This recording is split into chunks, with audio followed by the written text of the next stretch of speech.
Hey guys, hvad har folk så gået og lavet i dag? Jeg kan så sige så meget, at jeg har været på arbejde, og vi har lavet de der fibre der, og det har været fucking hyggeligt, og sådan, det har bare sådan været stille og roligt, og så har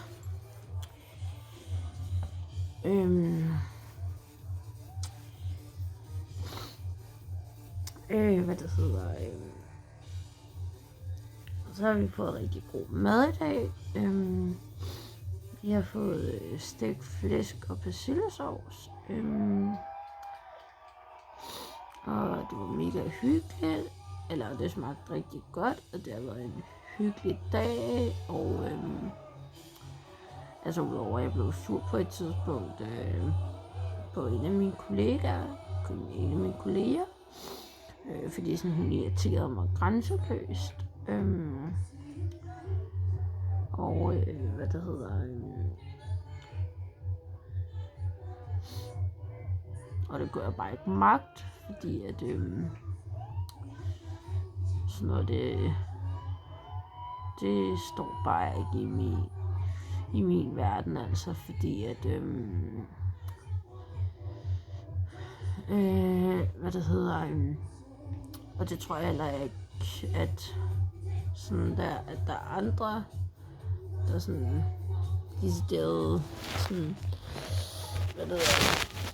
hvad det vil bryde sig om,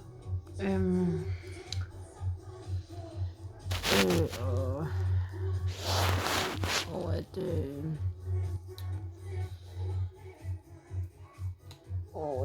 hvad det hedder, altså, og sådan at blive irriteret på den måde, fordi det tror jeg ikke sådan rigtigt, sådan, der er nogen, der synes, det er sjovt, eller fordi sådan, det ved man. Og nu sidder jeg bare her og slapper af med lidt god musik, inden jeg skal i seng. Og bare skal, så vil jeg bare lige sådan lave en sådan lille aftenblog, og jeg ved egentlig ikke sådan rigtigt, hvor meget jeg kommer til at sige sådan lige i dag, fordi jeg er sådan lidt halvudmattet. Altså, jeg laver bare sådan en lille blog, tror jeg det bliver. Og hvad det hedder,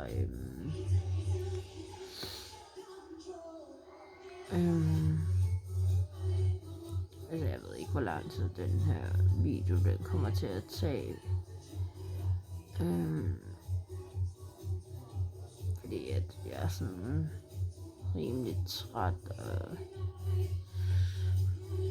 jeg ved heller ikke, om man kan se på mig, eller fordi sådan, det er ikke sådan, fordi det har været sådan en decideret hård dag, men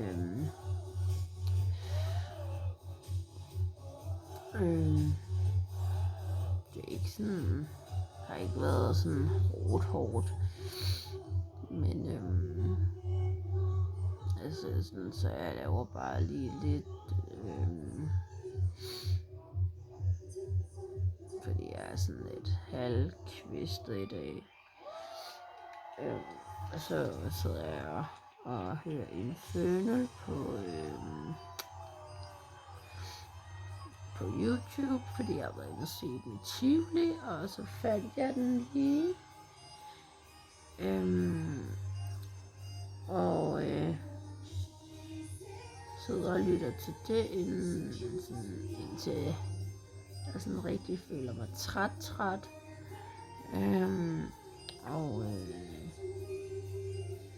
Jeg synes, jeg ved ikke, hvor lang tid den her vlog den kommer til at tage, men skal jeg prøve at holde mig oppe, så længe jeg kan, så længe jeg sidder her.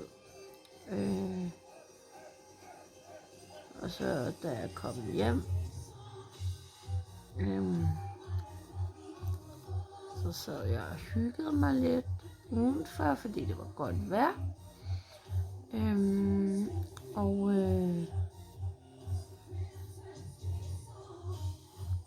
Sad og rød en smøg eller to. Og så gik jeg over til mig selv. Så jeg hvor jeg sidder nu. Det er så mit værelse, jeg sidder inde på. Og så gik jeg. Så satte jeg mig i min seng. Og så sad jeg bare og hyggede mig med lidt film, og sad og spillede lidt på min telefon, og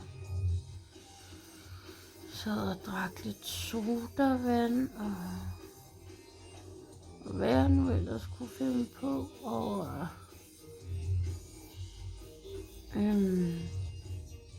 så hyggede jeg mig ellers bare, og så faldt jeg så sådan lidt i søvn, fordi jeg sådan havde været træt i dag. Og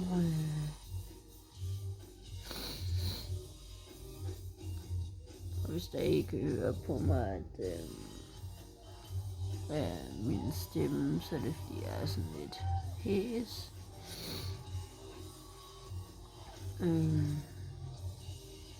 Og det er nok fordi jeg er træt, eller og så er det fordi det er sådan lidt halvkoldt nu, fordi jeg var lige ude og ryge her for nogle par minutter siden.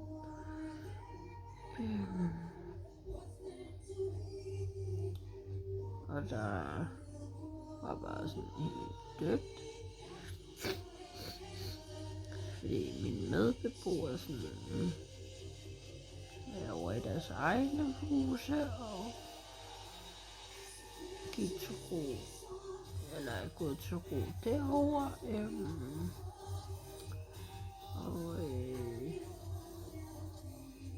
Så ja. Og hvis der ikke kan se på mig træt, så er det fordi jeg har været på arbejde og ikke rigtig har lavet så meget. Altså udover de der husk. Det er sådan nogle kostfibre, hvad der er til, hvis der du har noget med maven, eller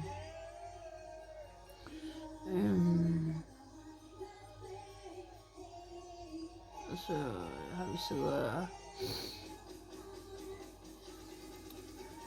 lagt dem i poser, og så har vi puttet dem i sådan nogle badekar, vi har. Og så hvordan så det jo? Undskyld. Der sad, eller stod og pakkede dem. Og så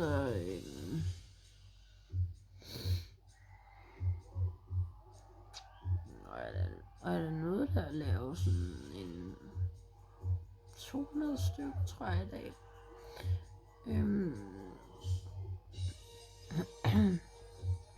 Så det var meget godt klaret sådan der. Altså af mig selv, synes jeg. Det var ikke sådan, fordi at jeg lavede konkurrence med nogle af de andre ude fra mit arbejde, eller noget som helst. Det var bare sådan rent hygge, jeg gjorde det, og det gjorde de andre også. Altså jeg tror bare sådan, at vi sådan sidder og tæller sådan med, hvad vi kan nå på en dag, og så er det bare sådan rent hygge, og så sidder vi og snakker lidt og griner lidt, og så er der nogen, der kommer med nogle sjove jokes og sådan lidt forskelligt, og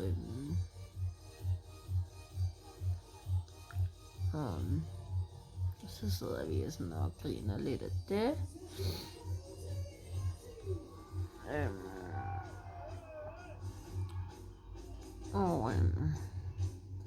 Så det er sådan, hvad min dag har været i dag.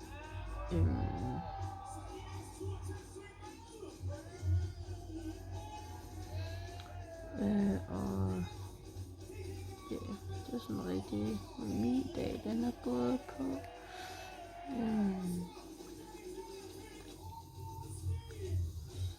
Og så fik vi noget kylling og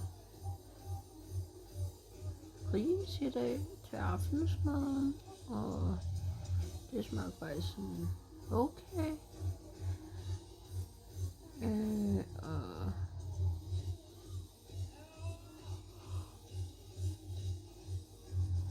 det var rimelig god mad i dag.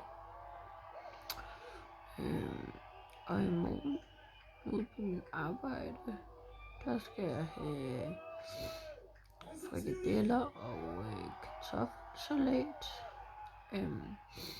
Og jeg skræder lidt over 1000 kartofler i går. Eller hvis det ikke var mindre, det kan jeg ikke lige huske. Men altså det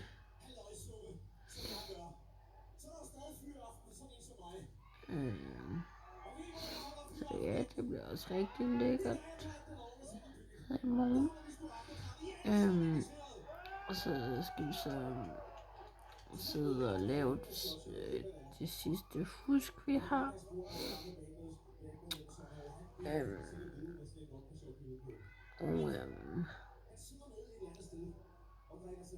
Og så tror jeg bare, at dagen den skal bringe, at det bare sådan, der skal gå stille og roligt, og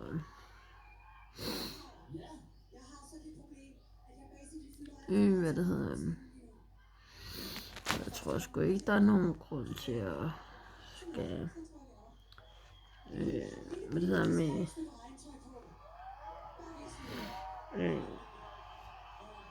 sådan stress os frem. Jeg tror bare sådan, det skal gå stille og roligt, og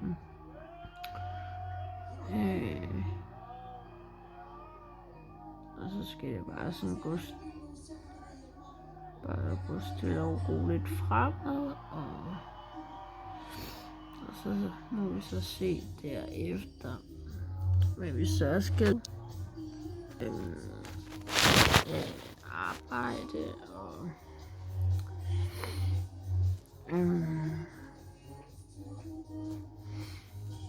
så ja, det er sådan rigtigt, det dagen skal gå på i morgen. Så vi skal lave det samme, som vi lavede i dag. Og så tror jeg bare, at der skal ske det, som der plejer at ske, tror jeg.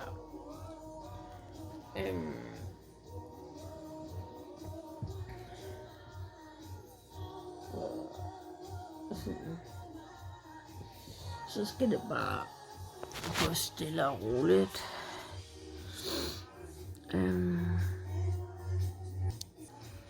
Og ja.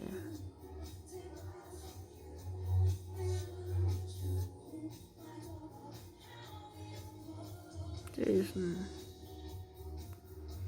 det skal gå i morgen, tror jeg. Og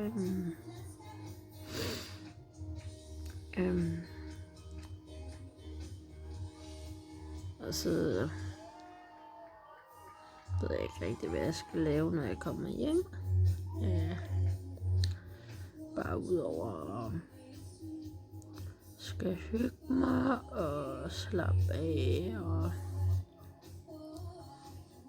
fordi sådan, man kan godt være rigtig træt efter en sådan arbejdsdag. Altså det tror jeg, I alle kender, jer der også arbejder ligesom jeg gør.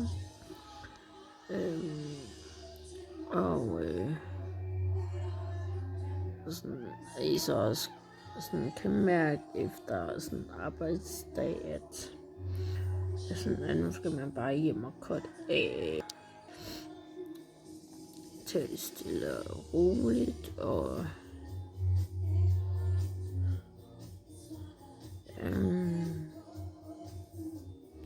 sådan noget inden man skal begynde på at spise aftensmad og sådan noget, og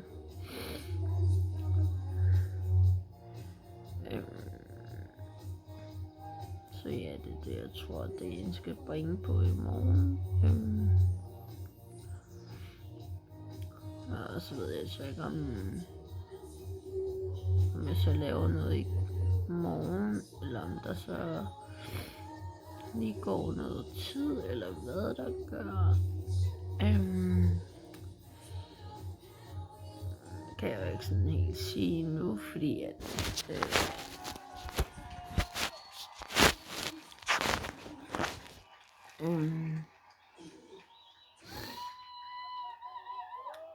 ja, man kan jo ikke rigtig vide, hvad dagen skal køre på i morgen. Om det bare sådan er lidt af det samme i dag, eller om der så skal ske noget lidt nyt.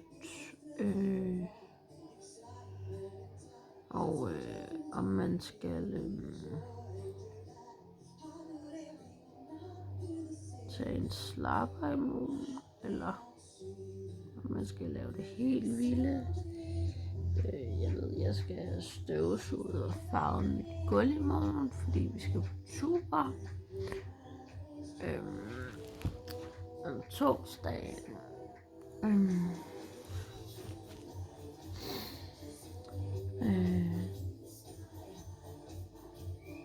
Og sådan, og hvad der så ellers skal ske.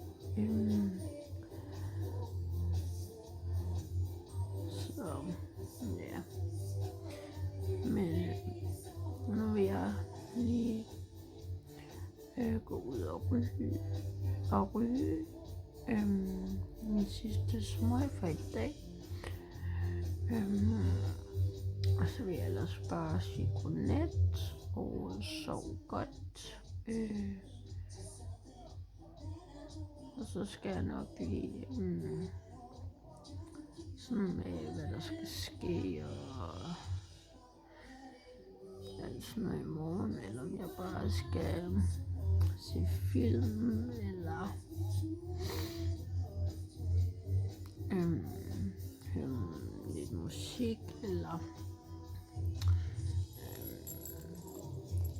hvad jeg finder på i morgen.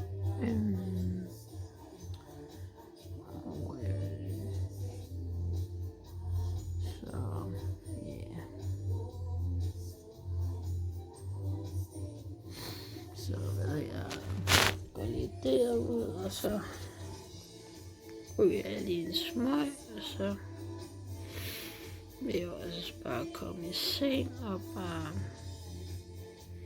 se på, hvad dagen bringer i morgen. Han er allerede 7:12.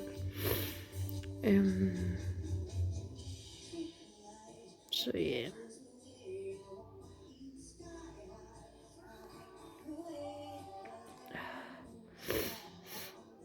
Så irriterer det mig lidt, fordi at jeg tror, at skulle jeg sådan, jeg er blevet lidt forkølet, tror jeg.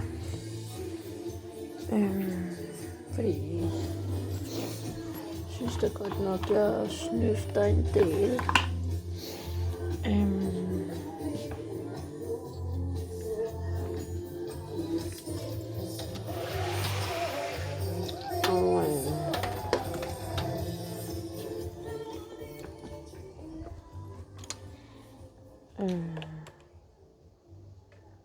Jeg lukker altså døren, fordi vi har mus rendende her.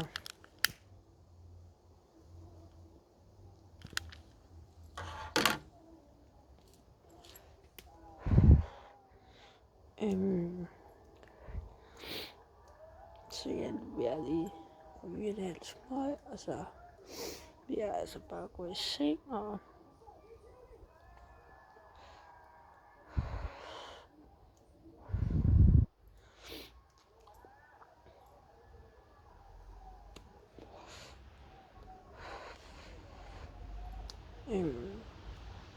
så vil jeg ellers bare lige sige godnat herfra, og så må I alle sove godt, og vi ses i min næste video, som jeg så laver noget sjovt, eller hvad jeg så lige finder på. Det kan jeg ikke lige vide endnu, fordi jeg skal lige sådan finde på det først.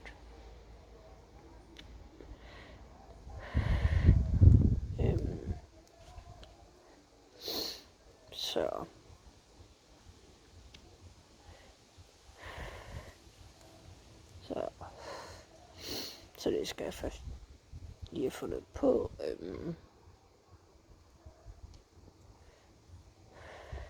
Hvad jeg så laver.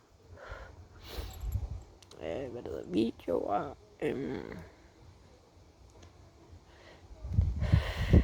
Så hvad der I alle sammen må bare sove fantastisk, og vi ses i min næste video. Hej!